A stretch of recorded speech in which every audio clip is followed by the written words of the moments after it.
భయం లేదు, భయం లేదు, భయం అన్నది లేనే లేదు. ఒక దుర్నీతి దుర్జన లోకమంతయు ఎదురొచ్చినా భయం లేదు, భయం లేదు, భయం అన్నది లేనే లేదు. భయం లేదు కాబట్టే అసలే చీకటి గాఢాంధకారమైన వెళ్లే దారంతా గోతులు, గుంతలు, లోయలు, అగాధాలు ఉన్నా, ఇల్లేమో దూరమైన, చేతిలో దీపం లేకపోయినా గుండె ధైర్యమే కవచంగా ధరించిన వాణ్ణి కనుకే అన్నీ ఒక్కడే అయి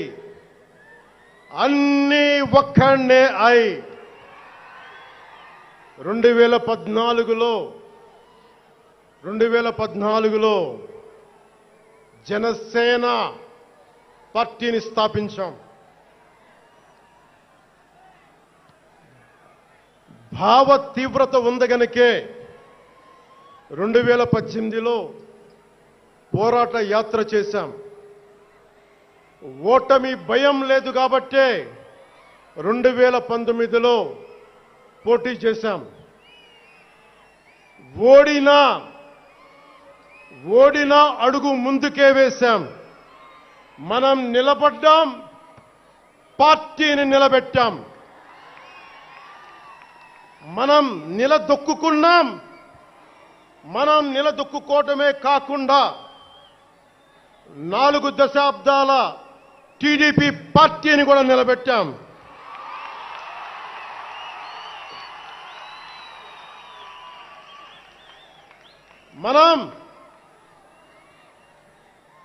మనం ఓడినప్పుడు 2019లో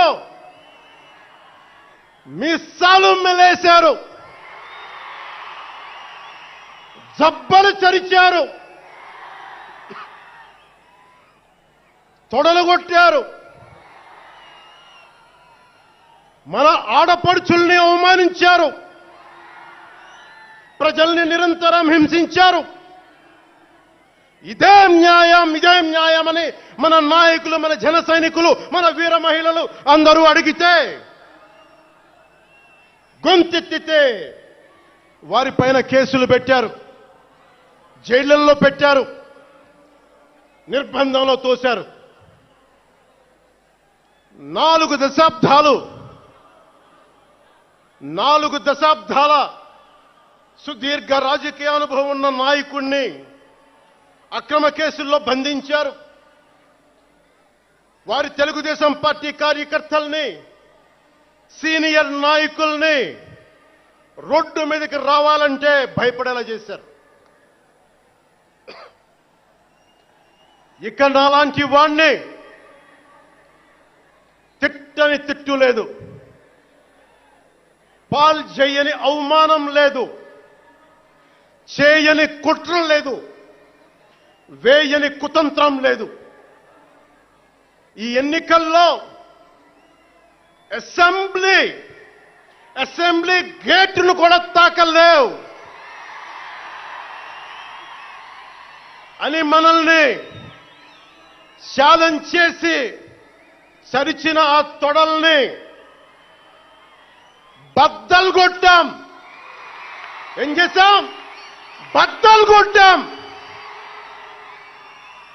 బద్దలు కొట్టి ఆంధ్రప్రదేశ్ అసెంబ్లీలో 21 మంది ఎమ్మెల్యేలతోటి, పార్లమెంటులో 2 ఎంపీలతోటి అడుగు పెట్టాం.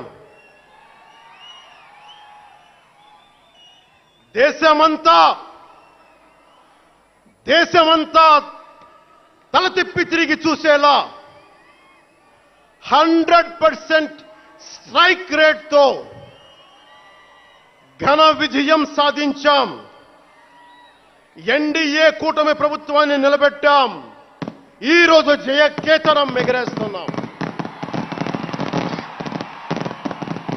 జై జనసేన, జై జనసేన, జై జై జనసేన జై